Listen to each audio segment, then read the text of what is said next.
para ihayag ang pinakahuling kalagayan ng COVID-19 crisis sa bansa at ang mga hakbang na ginagawa ng pamahalaan laban sa pandemya.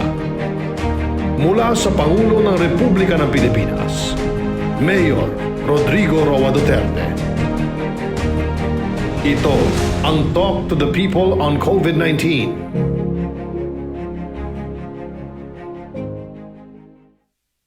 Magandang hapon sa mga kababayan ko. We are still in the subject of our fight against COVID-19. And of late, the past few days, we have seen a lot of improvements in the system sa ating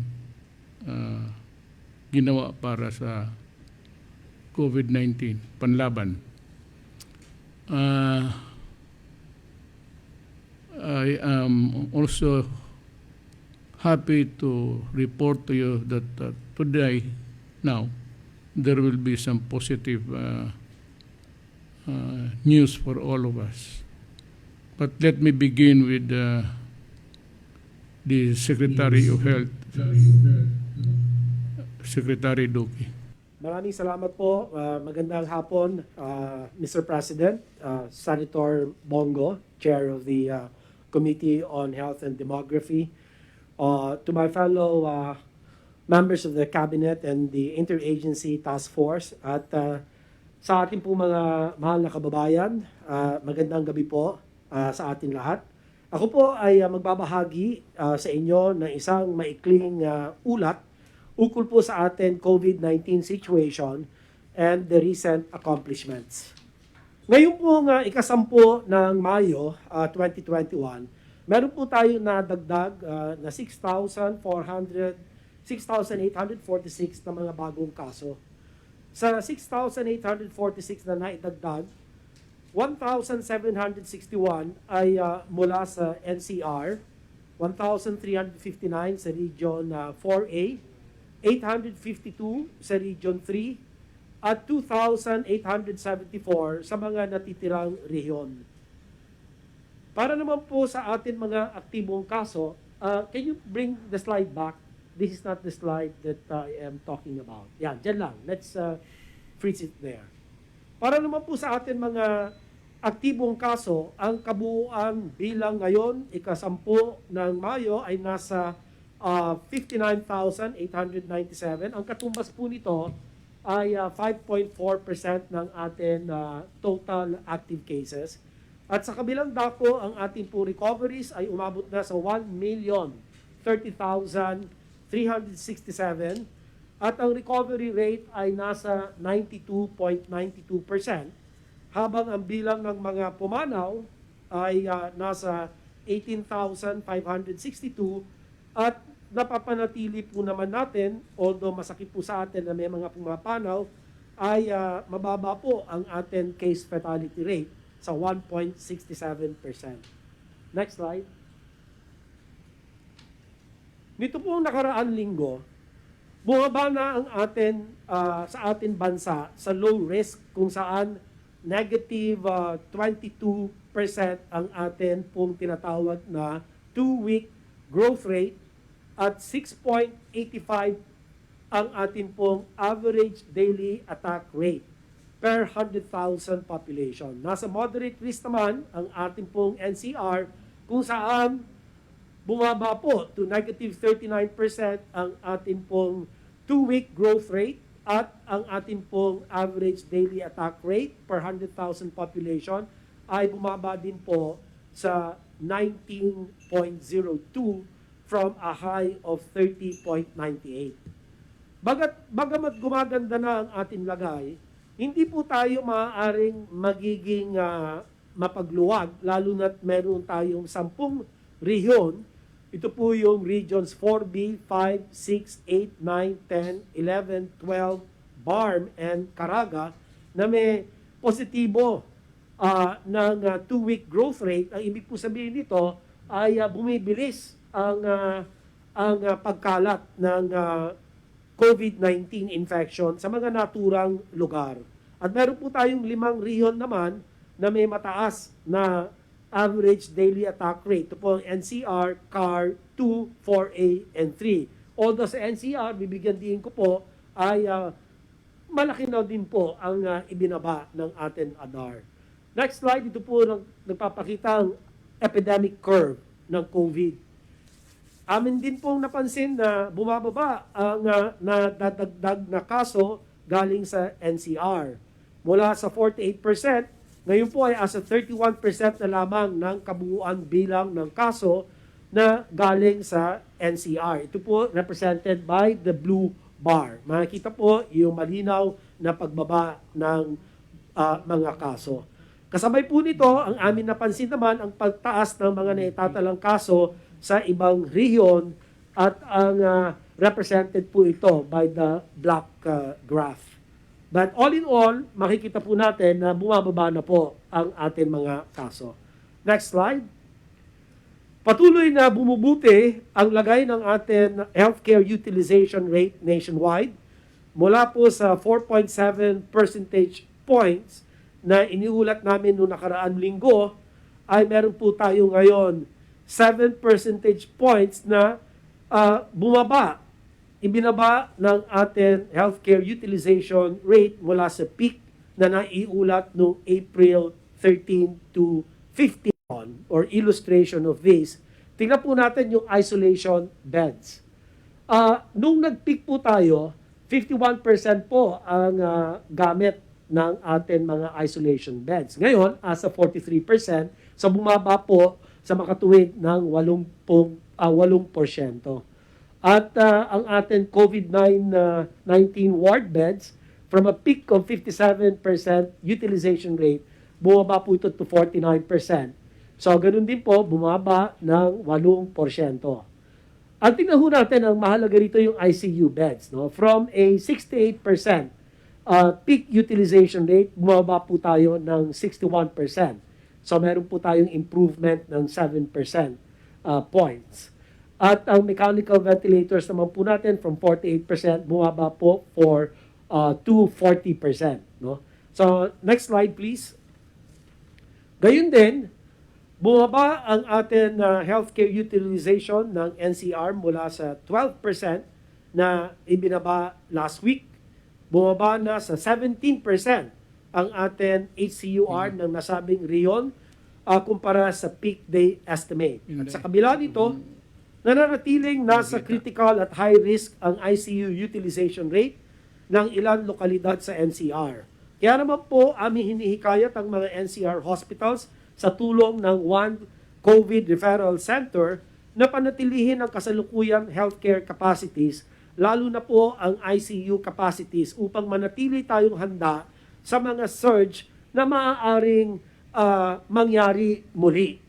So, yan po makikita natin ang improved utilization rate natin. Ito po ay malaki po ang ibinagsak, lalo na yung ICU beds, no? From an 88% critical risk classification down to 67%, which is now at moderate risk classification, down by 21 percentage points. No? And napakamahalaga po ang ICU dahil ito po ang nagsasalba ng mga buhay. Sa lahat po ng mga bumubuo ng ating healthcare systems capacity, ICU po talaga ang pinakamahalaga sa lahat. Next slide. Para naman po sa ating death curve, ay makikita na po natin, bumababa na ang ating pong naitala nitong nakaraang linggo na halos kapantay ng naitala natin noong Agosto 2020 at 77 deaths per day. Gayunpaman, kinakailangan itong we have to interpret this with caution dahil meron po tayong hindi na italang mga namatay na sa ngayon sumasailalim pa sa validation. Next slide please. Ito naman po, although si Secretary Galvez ang magbibigay po ng updates, meron lang po akong mga highlights. Ito pong nakaraan, ikapito ng Mayo, nakiisa tayo sa ating pag-obserba ng Healthcare Workers Day. Bukod sa mga mensahe ng suporta, patuloy din natin tinutulungan at tinutugunan ang mga concern ng atin na nakalap sa ating pakikipagpulong sa mga health worker associations upang malaman at agad na matugunan ang kanila pong mga pangangailangan at mga hinaing. Hindi po lingid sa atin ang kalakhan ng serbisyo at patuloy na sakripisyo, kaya naman patuloy natin silang sinusuportahan. Sa usapin ng ating pambansang pagbabakuna, nakatanggap tayo ng 1.5 million Sinovac doses, 2 million AstraZeneca doses mula sa COVAX facility at 15,000 doses mula naman po sa Gamaleya. Sa pagdating ng mga karagdagan doses na ito, umabot na tayo sa 7.5 million doses ang kabuuan bilang ng mga bakuna na dumating po sa atin inang bayan. Tungo sa agad na pagbigay ng mga bakunang ito sa ating mga mamamayan, patuloy tayo pong kumikilos upang mapalawig ang ating vaccination capacity. Kasama rito ang operasyon ng Galleon Giga Vaccination Center sa loob ng SM Mall of Asia Complex, kung saan nakapagbakuna tayo ng 500 senior citizens sa araw ng pagbubukas nito. Kasabay din po ang pagdating ng mga bakuna sa bansa, hikayatin natin ang ating mga mahal sa buhay, mga kaibigan, mga kapitbahay, mga ating komunidad na magpalista at magpabakuna. Mas tiyak ang ating pong kaligtasan kung lahat tayo ay mababakunahan. Kinakailangan ng ating pong sama-samang pagkilos upang ipakita at ipaalam sa madla na ang mga bakuna ay ligtas at epektibo laban po sa COVID-19. Ang aking pong huling slide sa kabuuan po, Mr. President, ito po ang ating mga pangunahin mensahe at paalala. Habang bumubuti ang ating lagay, kinakailangan pa din po natin ang mahigpit na pagpapatupad ng lahat po ng ating mga protocols upang hindi tayo bumalik sa surge. Una, mayroon pa tayong 5 rehiyon na kinakailangan tutukan dahil sa kanila pong average daily attack rate na nasa high risk pa rin po, pati 10 rehiyon na tumataas ang 2-week growth rate. Muli ulitin natin, ang 2-week growth rate ay isang panukatan na nagpapakita kung bumabagal ba o tumutulin ang hawaan sa mga komunidad ng COVID-19. Ikalawa po, hinihikayat namin ang mga healthcare providers na panatilihin ang kasalukuyang healthcare capacity. At panghuli na lang po sa pagtaas ng mobility ng amin pong naobserbahan mula unang linggo ng Mayo, kinakailangan natin pagpatuloy ang mahigpit na pagpapatupad ng ating mga health protocols upang hindi na tayo bumalik sa surge na atin pong naranasan. So ito na lang po ang pinakahuling slide. Maraming salamat po at handa po akong sumagot sa mga katanungan. Salamat po, Mr. President. Thank you, Secretary Doki. I'd like to direct our attention to Secretary Galvez. Mr. President, fellow cabinet members, Senator Bongo, fellow... Sa ngayon po ang ating pong i-brief. Sa ngayon po ang i-brief po natin na salamat sa Diyos po, sir, at ang ating mga vaccine po ay patuloy nang dumadating. At tayo po ay natutuwa dahil kasi ang pagdating po ng vaccine natin hindi na po in trickles but in volumes na po. So sa ngayon pong gabi, amin pong ibibigay na pahayag yung mga vaccine na darating pa po ngayong May at saka sa ngayong June. At ang ongoing po natin na vaccination program nationwide. Sandali lang. Will somebody fix the sound system of... Mic test, mic test. Next slide, please. Next slide, please. Sa ngayon po, padating na po yung ating mga vaccines at ngayon po ay mayroon na po tayong 7,571,000 na doses that arrived since February. So ang latest nga po yung dumating ng May 7 at saka May 8 na meron tayong 1.5 million na Sinovac at meron po tayong 2,030,400 doses ng AstraZeneca. So masaya na po tayo dahil kasi meron na po tayong pang second dose sa AstraZeneca. Next slide please. Ito pa po yung mga darating na mga ano natin na doses. Ngayon pong araw, darating po ang Pfizer, mamaya po mga 9:30 ng gabi, darating po ang 193,000 na Pfizer. And then bago mag-end po ang May, meron pa pong 1,100,000 na Pfizer na darating. At meron pang Sinovac 500,000 at ongoing pa yung ating negotiation para sa 2 million na Sputnik. Kung darating po, kung may awa po ang Diyos at darating po lahat ito, magkakaroon na po tayo ng inventory ng 11,364,000 na vaccine. And then sa June, meron pong darating din po na another 1,100,000. And then nag-order na po tayo sa Sinovac ng 4,500,000 doses. And Moderna, meron pong darating na 250,000. AstraZeneca po, ito po yung in-order ng ating mga private sector. Meron na rin pong 1.3 million na darating. And then Sputnik, 2 million po. So bago po matapos po ang buwan ng June, in-expect po natin na meron na po tayo sa ating inventory na 20,514,000 doses. Ito po kaya na po, lahat po ito yung A1, A2, A3, makakaya na po na makuha. Next slide please. So kung makita po natin sa ating vaccination, meron na po tayo na total na na-deploy na 4,09,800 doon po sa mga vaccination site. Meron na po tayo na 3,410 na vaccination site. At sa first dose po natin, na meron na po tayo na 1,957,965 na nabakunahan. At meron na rin po na 451,270 na second dose for a total of 2,409,235. Sa ating mga healthcare workers, meron na po tayo nabakunahan na 1,181,834. Sa A2 rin po, meron na po tayong 436 at sa A3, meron po tayong 331,150. At saka yung mga frontliner po natin na nabigyan natin during May 1 na Labor Day, meron po tayong 8,881. Next slide please. Kung titingnan po natin, noon dati po, nasa pangatlo po tayo. Ngayon po, mahal na President, na number 2 na po tayo.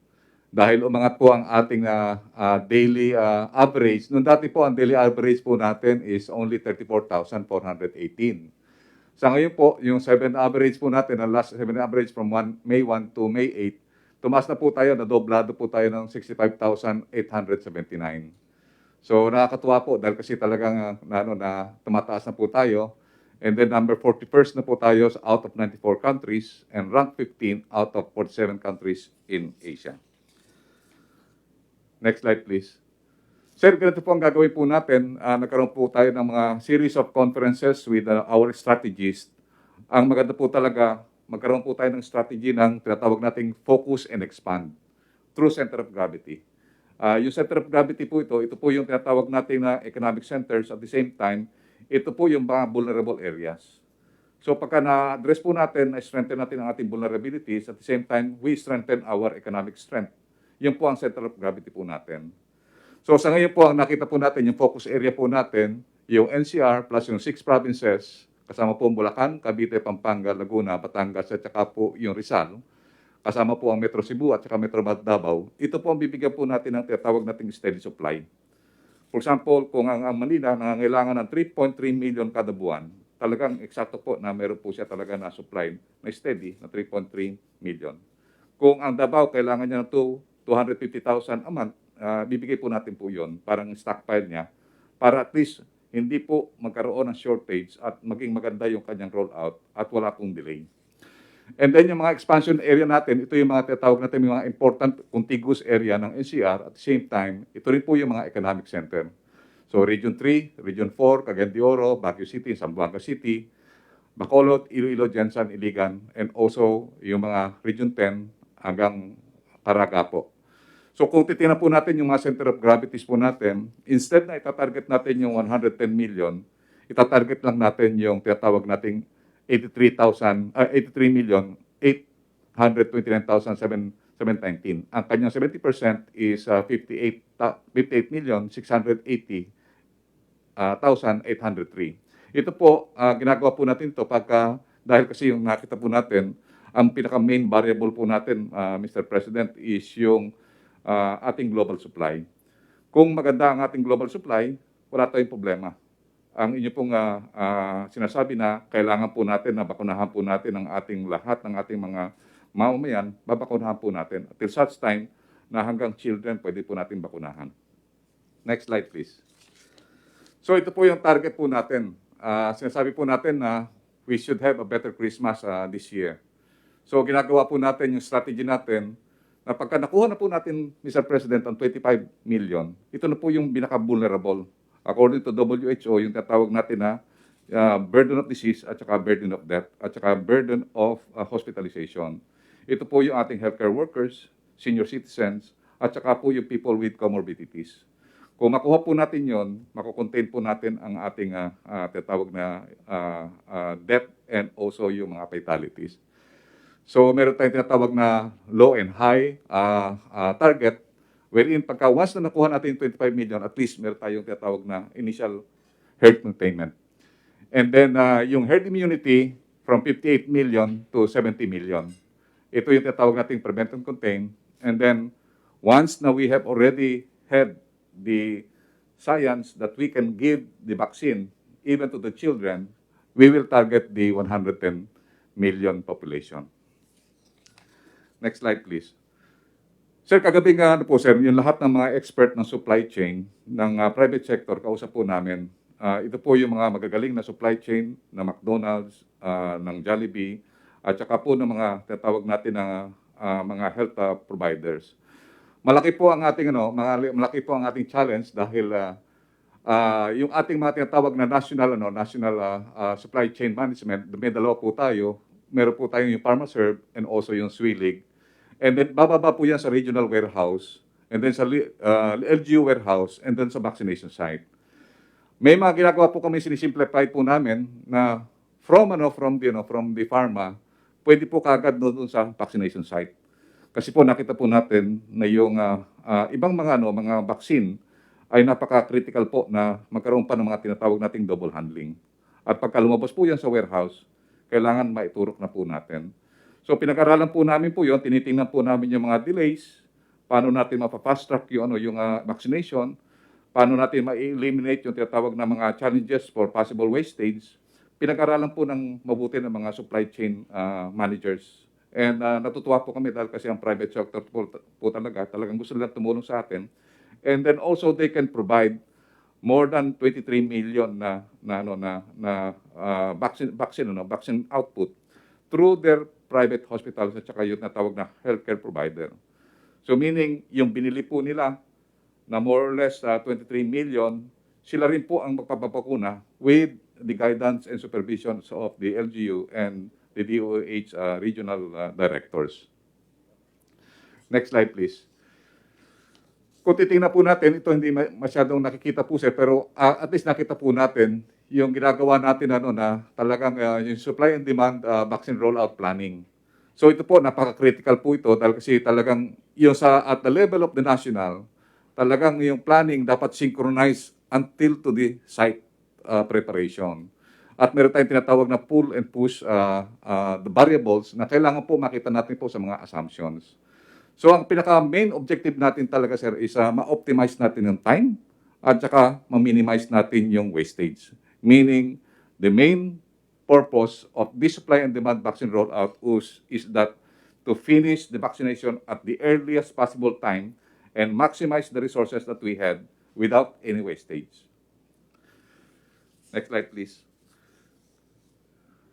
Sir, with the output ng ating mga deliveries, we are very confident na by June or July, we can have a target output na at least meron tayong 25 million na vaccine.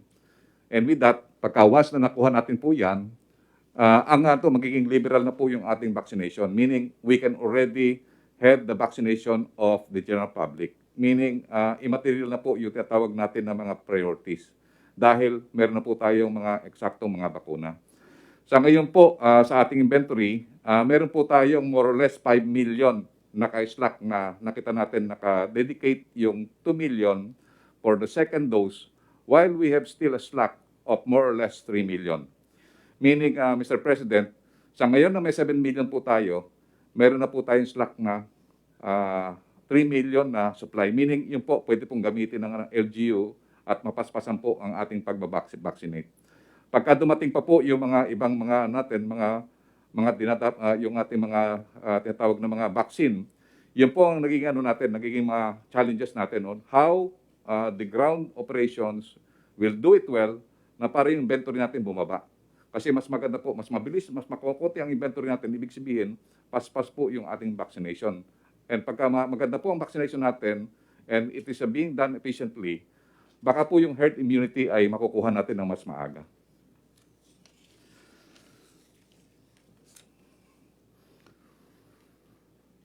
And then maganda rin po ang nano po natin na nung last na nagpunta po kami doon sa sa pag-ano po ng AstraZeneca, nakita po namin po doon napakaganda po ng talaga ng intensyon ng Gavi, COVAX at saka po yung coalition. Nakikita po natin, Mr. President, na we really have to support yung COVAX facility. And we are very happy that we have supported it through our DFA, and we also ordered an additional 10 million for the COVAX. We have seen that if all countries will join together for this pandemic, we can win this fight. At nakita po natin na if all the Filipinos will work together also, together with the private sector, with the LGU and the national government, we can win this fight definitely, sir. So yun lang po, mahal na President, at ang sinasabi nga po natin na talagang yung equitable access at saka po yung tinatawag nating walang iwanan at walang maiiwan, dapat po yun po din talagang gagawin po natin.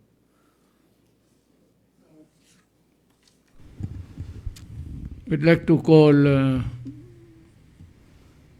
Dr. Domingo. What are the latest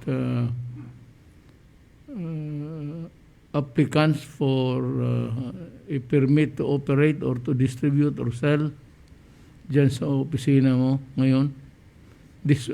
Tinatanong ko kasi ito because then we would know how many we can make a projection of how many vaccines will be coming in to the country if we have the numbers doon sa mga kumpanya na nakarehistro sa iyo. Kindly give us just a rough figure so that we can at least tell the public that we expect this more than this number for this month. Go ahead.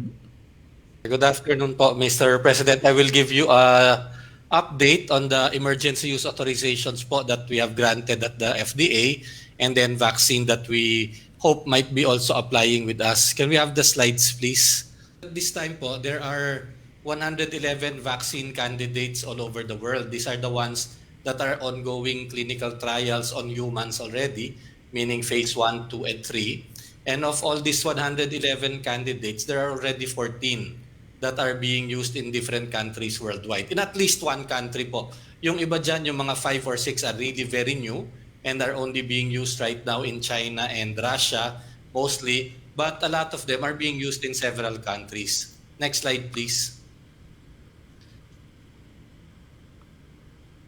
Next slide, please. In the Philippines po, we have the second most number of authorized vaccines for use in our country. In the Philippines, since last week po, we already have 7 vaccines that we have given emergency use authorization. Yung mga ibang country po, usually a little less, but hopefully tayo po meron po tayong tina-target po na 2, no? Sila Sec Charlie na possible vaccines to come into the country aside from the 7 that are already authorized. Next slide, please. So yun pong pag-approve po natin ng emergency use authorization is based on your executive order number 121 which you signed on December 1 of 2020. Next slide, please. At yun po yung sinusunod natin ng mga conditions, Mr. President. No, number 1, the vaccine should have good efficacy. No? The evidence should show that it is reasonable to believe that the vaccine may be able to prevent COVID-19. And then second, it has to be a safe vaccine, meaning the known and potential benefits outweigh the risk. Dapat po walang mabigat na risk, hindi tayo nakakakita ng malaki pong potential risk ng mga vaccine which are still under development. And then third, there is no adequate approved available vaccine yet. So ibig sabihin po wala pa pong registered vaccine na fully marketable. Next slide please. Ang application po ng emergency use authorization, hindi lang po sa Pilipinas kundi sa buong mundo, can be submitted by the industry, meaning the company that developed the vaccine or the importer or the local distributor, but the government can also apply for an EUA. Particularly po the national agency compared with with the authority to procure or to implement the public health vaccination program. So pwede po for example ang NTF or ang DOH na mag-apply for an EUA ng isang pong bakuna. Next slide please. So ito po sir yung mga approved na natin Karamihan po approved sa other countries and WHO. Yung Pfizer po, ito po ang approved sa 82 countries and WHO.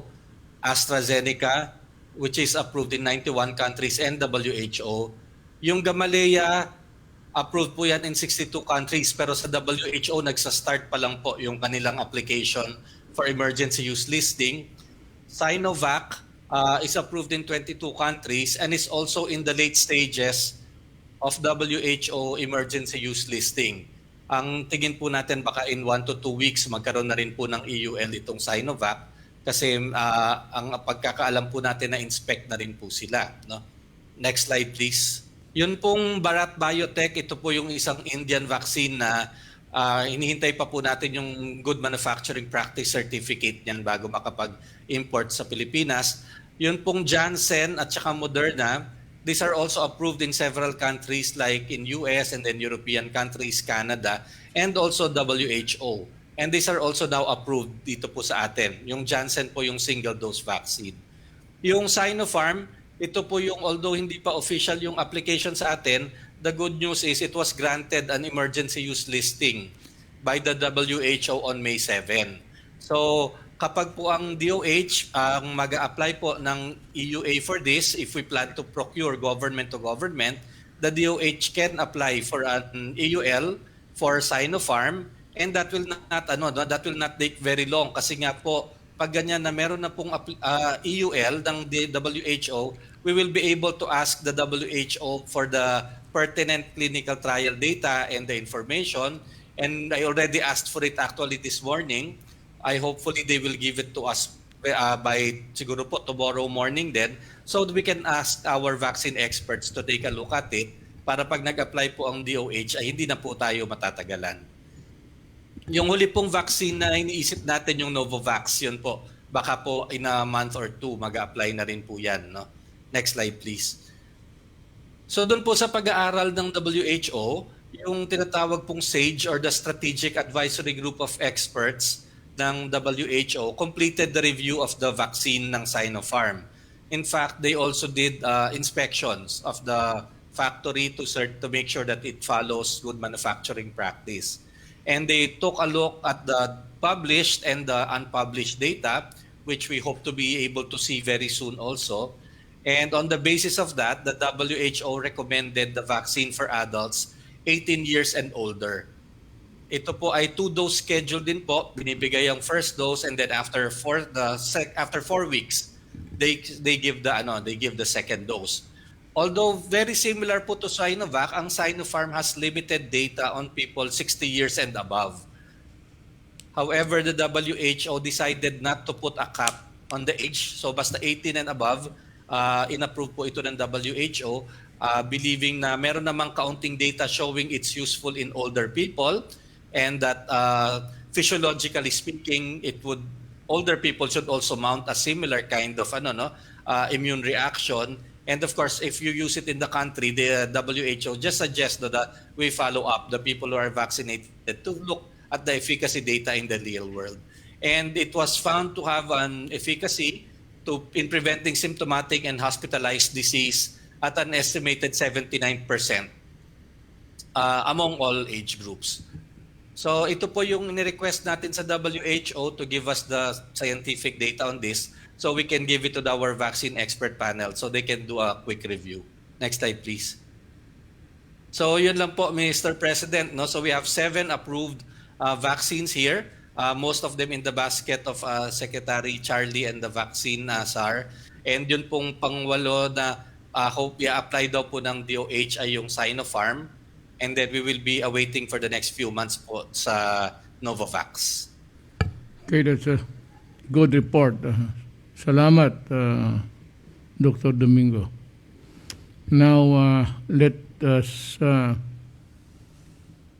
think we are through with tapos na tayo dito sa anong mga arsenal natin sa COVID. But let us hear the Department of Interior and Local Government in the matter of enforcing policies that would help meet the challenge of COVID, especially yung protocol sa paghawaan and of course some allied activities that are not good. I gave the orders, but the implementing rules I would think would be given by Secretary Anyo now. Secretary Anyo, the table is yours. Senator Bongo and fellow public servants. Magandang gabi po sa ating lahat. Nauna po magbibigay po ako ng update sa ating Ayuda 2021. Sa ipinamahagi po na pondong 22.9 billion, nakapag-distribute na po tayo ng 18.822 billion para po sa 18,822,713 beneficiaries or a total po na 82.14% accomplishment. Ito po ang breakdown sa bawat LGU. Next slide please. Dito po sa National Capital Region ay 9,235,469 beneficiaries na po ang nakatanggap. A total of 18.8 billion pesos ang naipamahagi sa 82.66% accomplishment. Sa Bulacan naman po ay meron ng 2,483,985 beneficiaries na nakatanggap. Ito po ay total na 2.4 billion na pamahagi sa 83.72% accomplishment. Sa probinsya naman po ng Cavite, meron na pong nakatanggap na 2,559,602 beneficiaries or a total of 2.55 billion pesos na naipamigay sa 74.31% accomplishment. Sa probinsya po ng Laguna, nasa 94.17%, 2,559,498 beneficiaries po ang nakatanggap. At sa probinsya ng Rizal ay 1,984,159 individuals ang nakatanggap ng ayuda sa kabuang 75.94% accomplishment. Sa kabuuan po, nakatanggap tayo ng commitments about 112,659. Ito po ay sari-sari, mga tao na qualified pero wala sa listahan. Ang iba naman po ay nag-aantay ng kanilang ayuda. Ang 62,137 po ay na-resolve na at ongoing naman po ang pag-atatag sa 49,283. Meron pa naman po tayong 5 araw para maipamigay ang natitirang ayuda sa ating mga kababayan. Next slide please. Dito naman po sa inyong pinaputos noong nakaraang linggo na kung saan ay higpitin po ang pagpapatupad ng community health protocols mula po May 6 hanggang May 10 sapagkat May 5 po ninyo ibinigay yung order na magsagawa ng pag-aresto sa mga tao na hindi nagsusuot ng mask. So makikita po natin sa panahon po na dumaan, meron pong 18,862 violators. 904 po ang ating inaresto, pero yung 9,379 po ay binigyan natin ng warning. Pinagmulta po ang 8,027 at nag-community service po ang 491. Ang 61 po naman ay na-inquest na. Patuloy po natin ipatutupad ang inyong pag-uutos na mag-aresto po kaya hindi po sumunod sa pagsusuot ng face mask. Sa mass gathering naman po, pinatutupad po natin din ang inyong pinag-uutos sa pamamagitan ng Memo Circular 2021-050 na inilabas po ng DILG. Mayroon po tayong 280 violators at kahapon po at kanina, ang pinaka-controversial na issue po ay ang gubat sa syudad resort incident na kung saan po ay more or less 300 ay pumunta sa resort na dapat ay sarado at nagkaroon po ng mass gathering. So ang ating pong PNP at ang LGU ng Caloocan City ay nagsasagawa na po ng pag-file ng mga kaso sa mga violators kasama po yung owner ng syudad, ng gubat sa syudad resort at ang pag-summon at pag-aresto po sa barangay captain ng barangay 171 Caloocan City sapagkat hindi niya naipatupad ang community health protocol, lalong-lalo na ang mass gathering na supposedly bilang isang barangay official, alam po niya dapat ang nangyayari sa kanyang nasasakupan. Sa physical distancing naman po, meron tayong 5,470 violators at ito po ay binigyan po natin ng warning, ang iba po ay binigyan ng pagmumulta, community service po ang 205 at na-inquest na po ang 186. Tuloy-tuloy po namin patutupad ang inyong instruction sapagkat ito po yung pinagmumulan ng sinasabi nating outbreak kapag po sumaway sa public health standard protocol, lalong-lalo na kapag hindi nagsusuot ng face mask. Nag-usap na po kami ng DOJ Undersecretary Leonard Ibarra at gumagawa po kami ng guidelines para pagtibayin lalo kung paano ipatutupad ang pagpapatupad ng sa mass gathering kasama na po ang hindi pagsusuot ng face mask.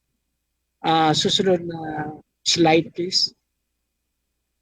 Dito naman po sa ating kampanya laban po sa illegal drugs, wala po sa panahon ng 01 up to 09 May o 10 araw po ang nakaraan ay nagkaroon po ng operation ang Philippine National Police at iba pang mga ahensya kasama ang PIDEA ng 1,121 operations. Nakapag-aresto po tayo ng 1,543 drug addicts, drug users, and drug peddlers. 11 po ang namatay during the operations at meron pong 38 na nag-surrender. Sa kabuuan, 29.98 kilos sa shabu ang tinasamsam, 516.9 kilos sa marijuana. Meron pong street value na tinatayang 265,904,094 pesos po ang ating nakumpiska. So yan lamang po muna ang aking may report, Mr. President. Salamat po. Thank you, Secretary Anyo. Let me explain the finer points of law involved in this process of arresting people who are violating the protocols. Alam ho ninyo, ang persons of authority is the president, the barangay captains, and the mayors. Hindi nga ang governor eh. Totoo lang. It's only, I think the president, of course, tapos ang barangay officials, the municipal officials, the mayor, the barangay captain, and the teachers, lahat sila, all are persons in authority. Kaya ho binigay ang supervision sa pulis because ang pulis dyan sa munisipyo is the person in authority. Ang mga pulis are agents of a person in authority. Lahat. Baski si PNP chief is only an agent of a person in authority. He is not a person in authority.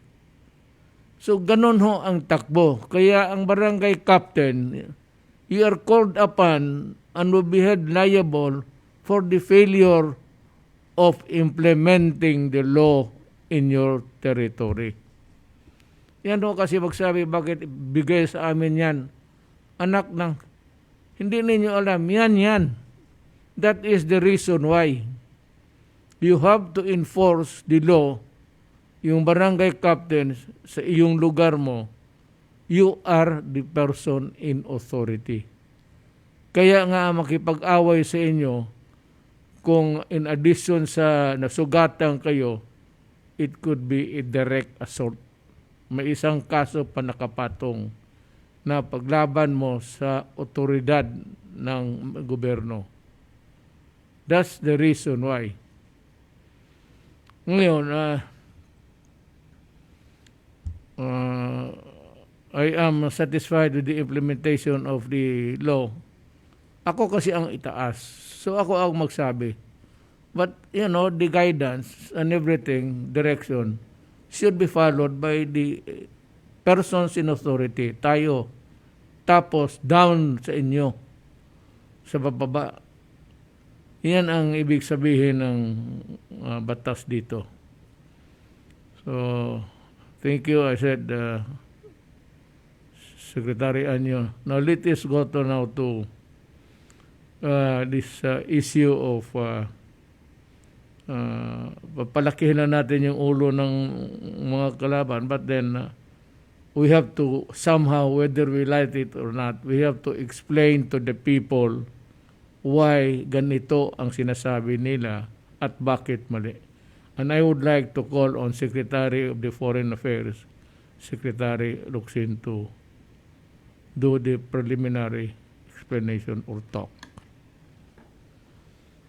Mr. President, colleagues, the issue here, you can keep talking about the arbitral award. And we all know how brilliantly that arbitral award was won when our German lawyer took away all aspects of sovereignty in the issue. Hindi yung they will decide, the arbitration will decide who is the sovereign over this or that area. Right, Harry? Okay. What the German did is he said, let's just ask them to rule what happens with these features. They show themselves at high, they're still apparent, you can see them at high tide, or you see them only at low tide. And what does it generate? What kind of territorial, what kind of sea it generates? That's it. Now, the question really is, who lost possession of that reef, Scarborough? I was a little hard I have been very hard on the Americans, blaming them, because when there was a confrontation between a Philippine ship, Del, please correct me at any point, and a Chinese ship, and now it's become 30 ships, according to Del Rosario, so I'm not sure how many ships there are, no? But when they confronted themselves, the participation of the United States was to try to stop people from attacking each other. Well, they think it's their job. So they said, stand down. So they stood down. And then the United States told both sides, not taking sides, said, withdraw. Now, if you believe, your government at that time believes that is yours, why will you withdraw? These are only good officers of the United States. It is a suggestion. I think you should both withdraw.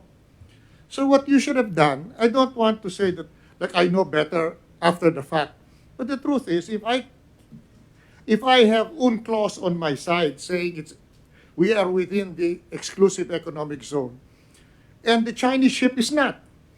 From my point of view, then I'll say, I'll just look at the other side and say, go. When you go, I'll go. But you go first. Instead, our side withdrew. So what happens to our claim that this is ours? Just give it up. Now, later on, they went to court. And then they decided one thing. Harry, tell me if I'm wrong, that the historical claims of China must yield to UNCLOS because it's the latest law on it. Never mind your history, whatever you think. History does not confer rights. Tradition does not confer rights once a law comes into play. So, that's all. I mean, why did we yield possession? And that's, I think, the first thing you must ask. Who gave the order to withdraw that ship?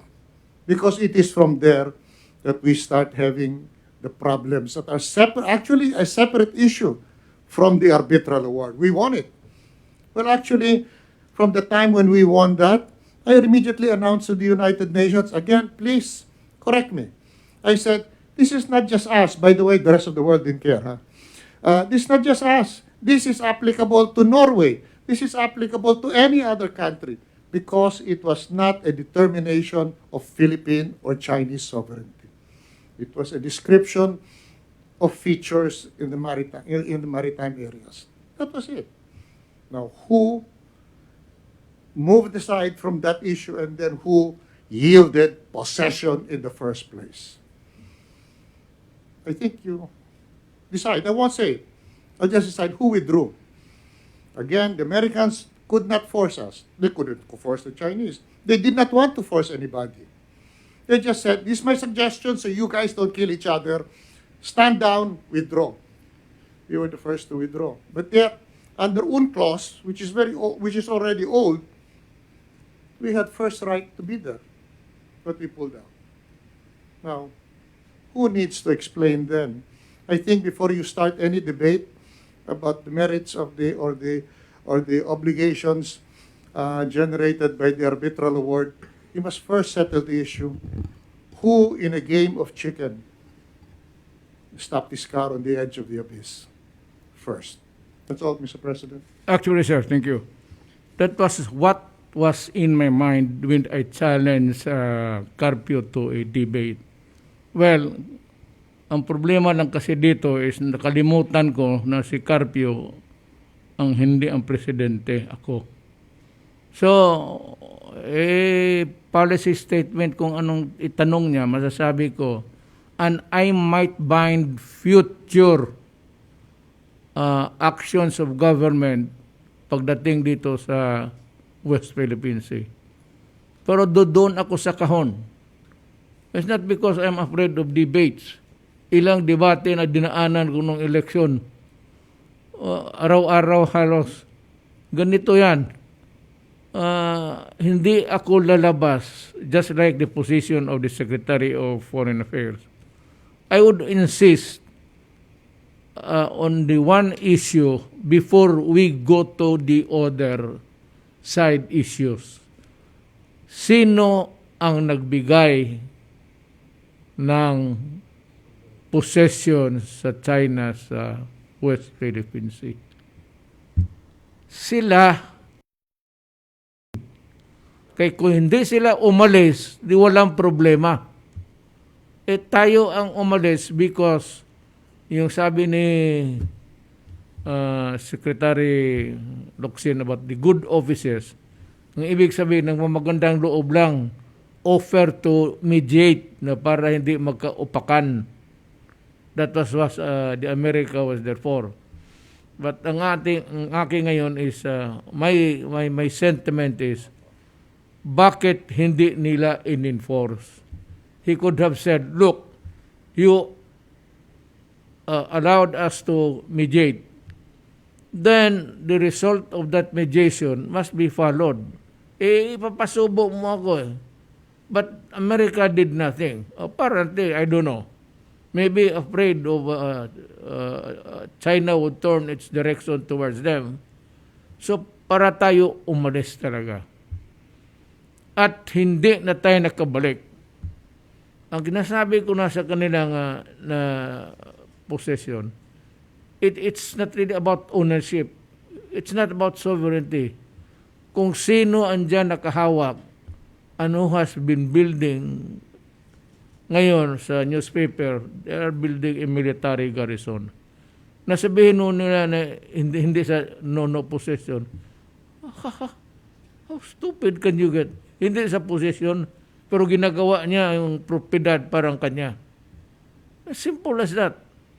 Ang debate ko sa iyo dito lang sa dalawa. Hindi ako takot sa iyo. Ang problema, hindi ko nga alam na hindi ka presidente.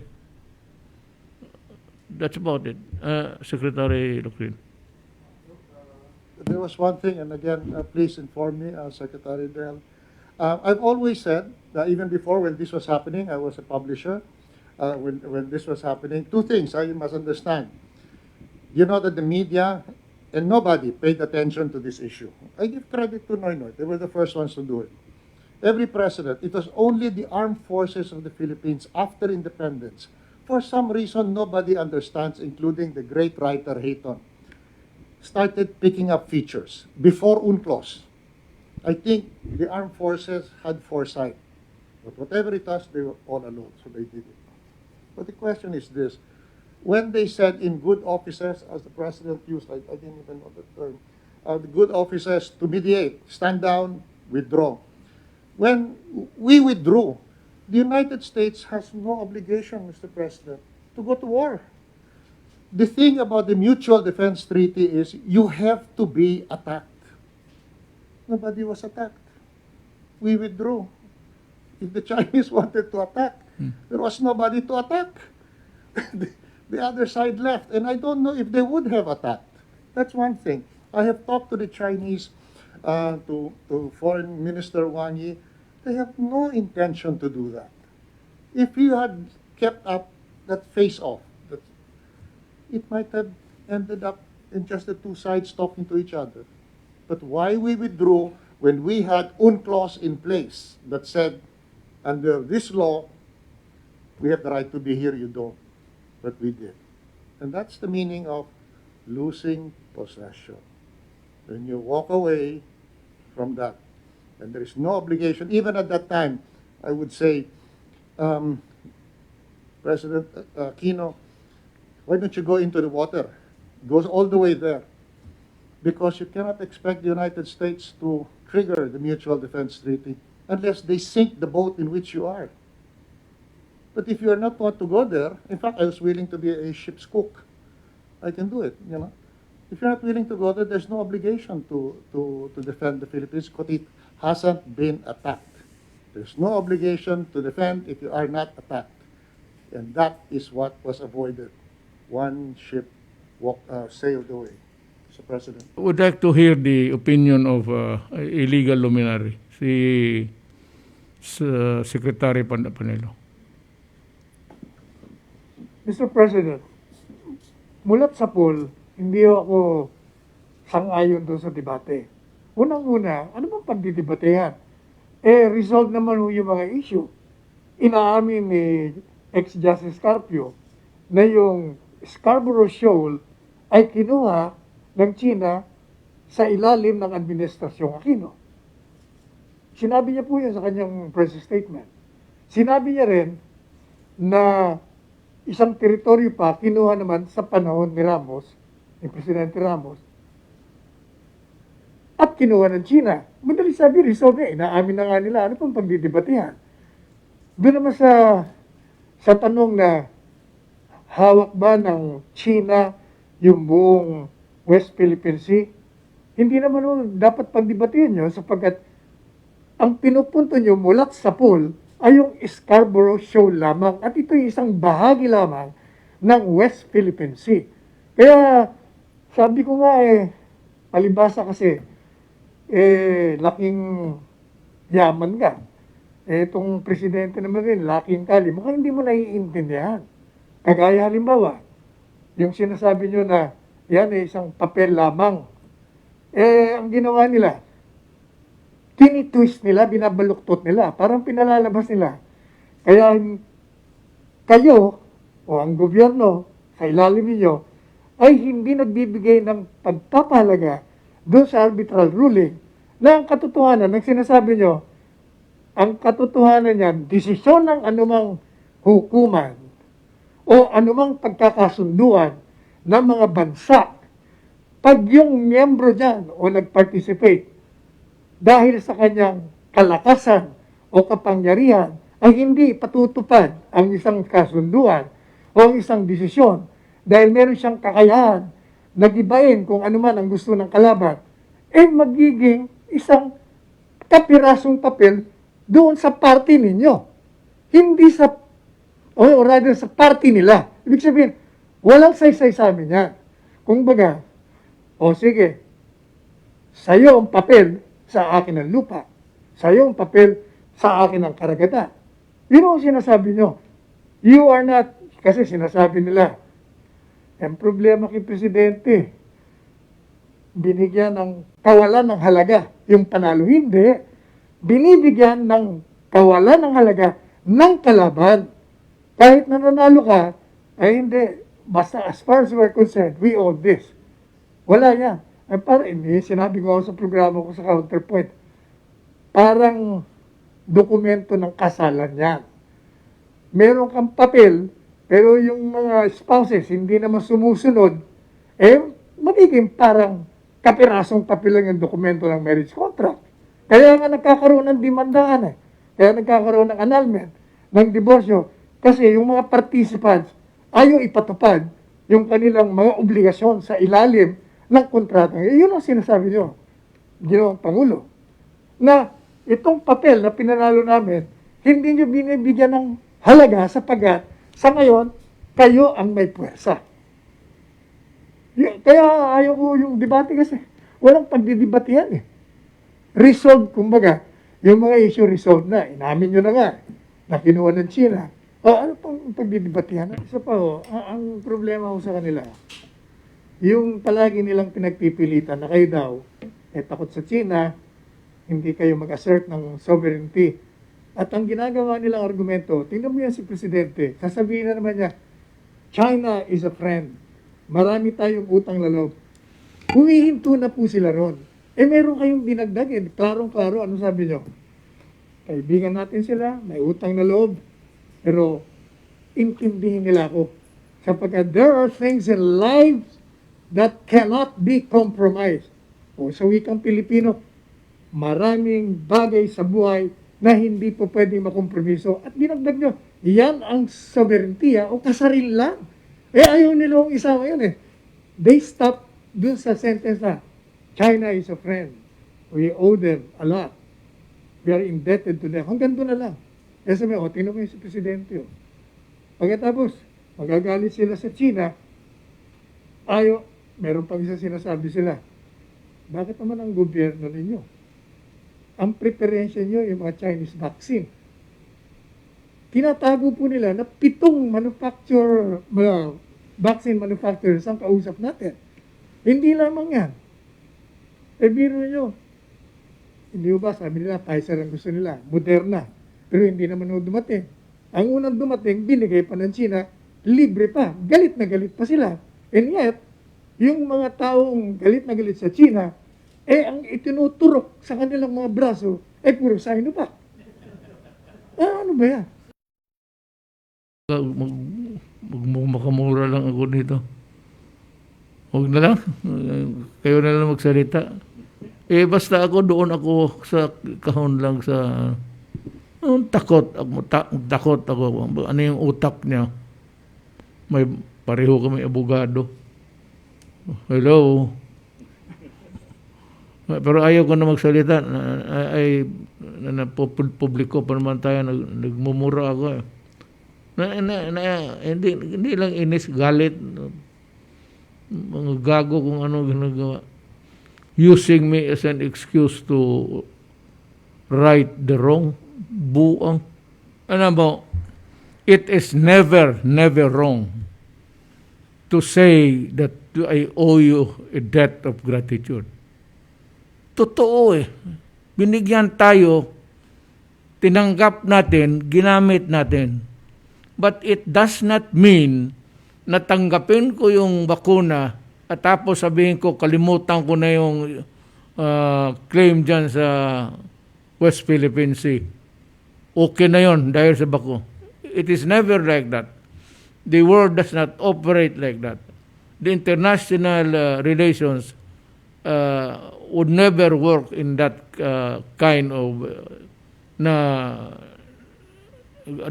gamitin mo yung ginamit ninyo, anak ng witing, itong mga kayo ginamit pala rin ninyo, tapos ngayon sabihin ninyo na mo ganito, ganyan. So, I said, it's never wrong to admit a debt of gratitude.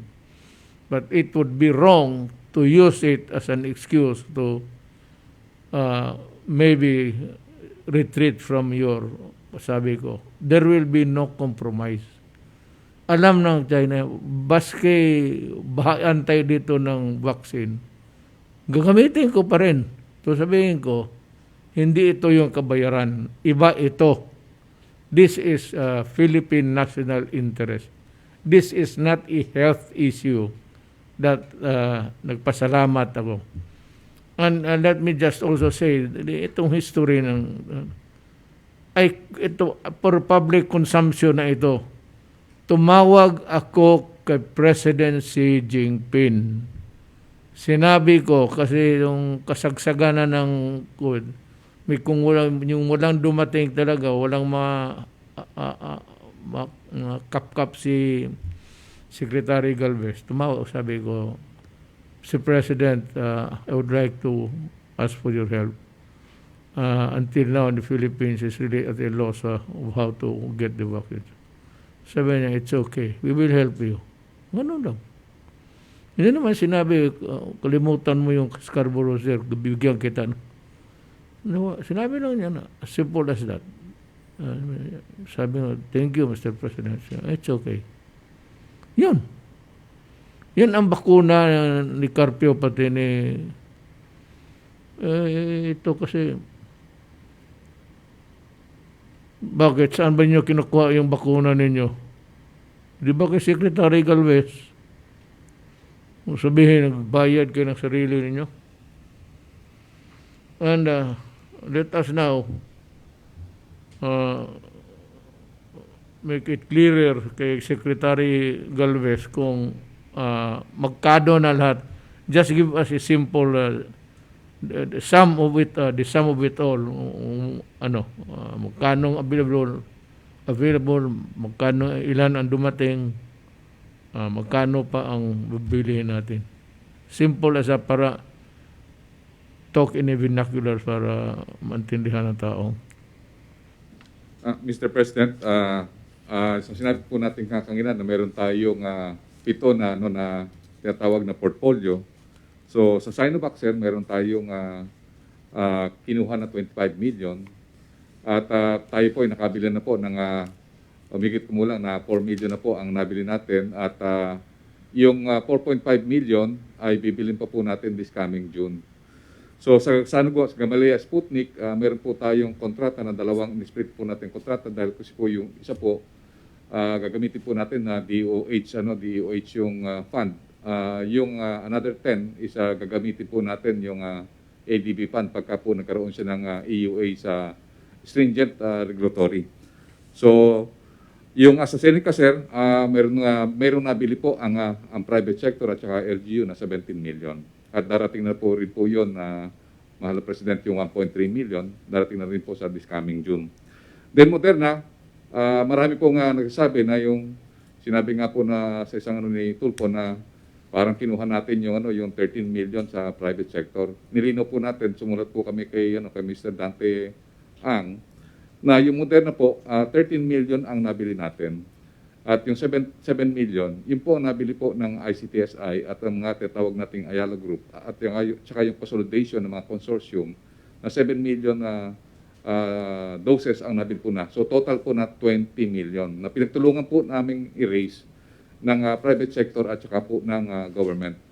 Initially, ang ano po natin noon, ang hatian supposed to be is 8 million sa government at 12 million po sa private. Pero hindi po nakuha yung ng consortium yung 12 million. So kinuha po natin yung ano dahil sayang din po yung ano yung volume. Sinasabi nga po nila na kailangan natin that time yung volume. So nangyari nga po na nabayaran po natin through World Bank yung 13 million. Then sa COVAX meron po tayong darating na 44 million at nag-order pa po tayo ng additional 10. So more or less mga 54 million po ang darating po sa atin sa COVAX. At ongoing po ang negotiation natin sa Pfizer na 40 million at sa J&J na more or less 5 to 10 million. At sa Novavax po, meron po tayong 30 million. So all in all po, ang doses na nakalaan sa atin, medyo may pasobra tayo dahil kasi yung nga po ang tinitingnan po natin na ang ating vaccination might be happening in 2 or 3 years time. Para at least ang ano po natin, January, hindi na po tayo maghihintay, dire-diretso na po tayong mag-vaccine again ng second natin, second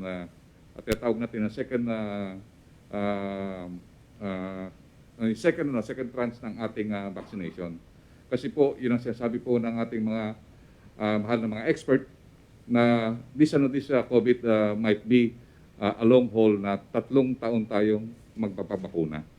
So sa lahat po, maabot po ng 193 million doses. At ang nabayaran na po natin through DOH fund is yung in-order po natin sa China at saka po yung 15% na in-order natin na 10 million sa Gamaleya Sputnik. And then yung Moderna, dahil darating na po siya, meron na po tayong advance through World Bank. Yung iba po na hindi pa po dumadating, hindi pa po namin babayaran dahil kasi po ang ano po natin is 15% babayaran po natin and then later on pagka once na papadating na po, babayaran na po natin yung 85%.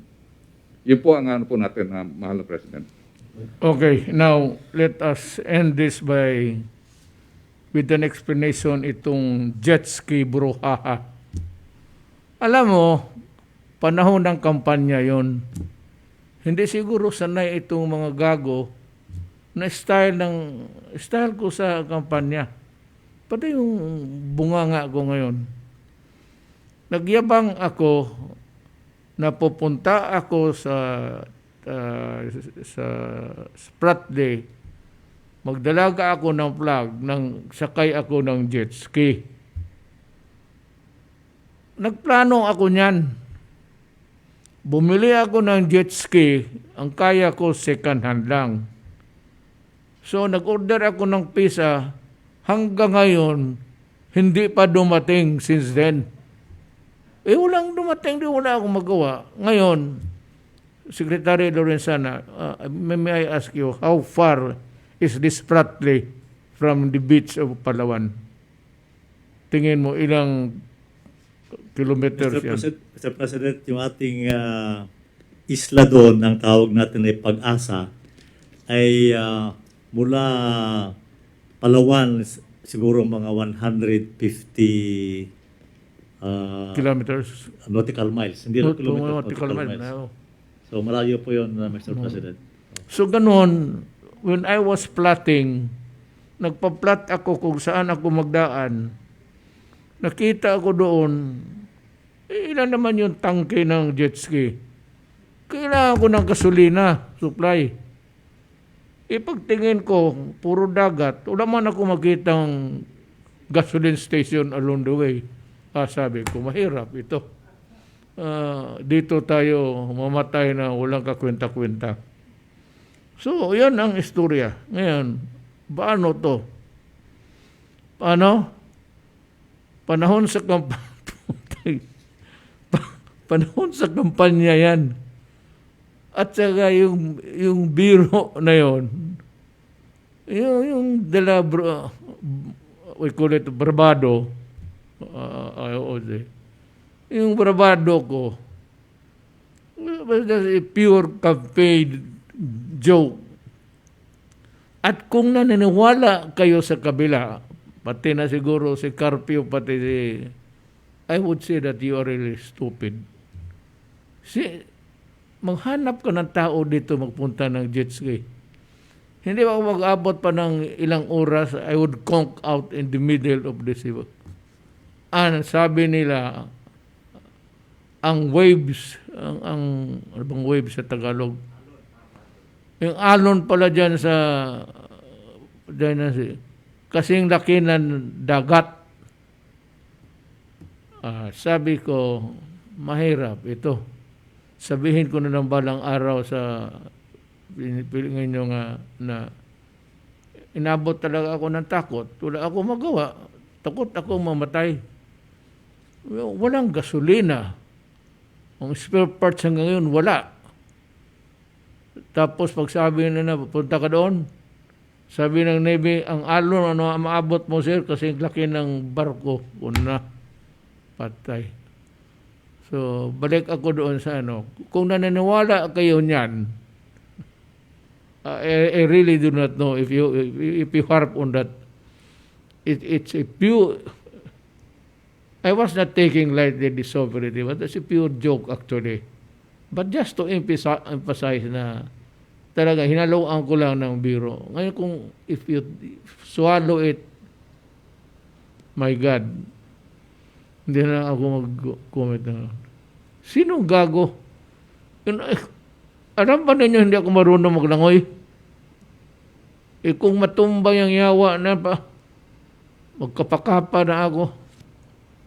By this time, I would have been the late Rodrigo Duterte. Kung totohanan na yun. Ngayon, mukhang yun ang jet ski. Kayong maniwala kayo para isipin ninyo kung paano maging totoo yan. Matutunaw yung utak ninyo.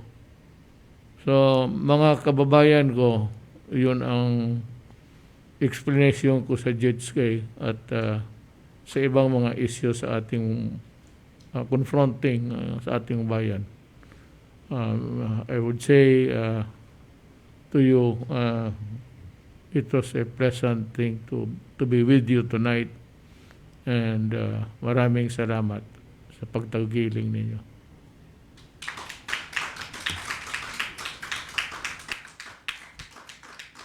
Maniwala sa jet ski boat.